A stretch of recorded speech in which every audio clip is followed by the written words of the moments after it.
আসসালামু আলাইকুম, সবাই কেমন আছেন? আশা করি সবাই ভালো আছেন। আজকে প্রচণ্ড গরম, তারপরেও আকাশটা অনেক সুন্দর, অনেক মেঘ আকাশে জমে আছে। বাট প্রচণ্ড গরম, হালকা বাতাস আছে, তারপরও আকাশটা দেখতে অনেক ভালো লাগছে।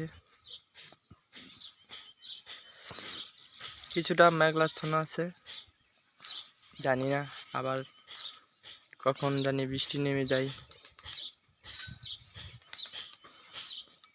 আসলে এরকম ভিউ গ্রাম ছাড়া কখনো পাওয়া যাবে না।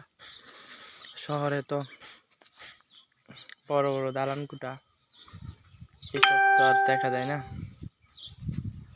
গ্রাম ছাড়া এইসব ভিউ পাওয়া যায় না।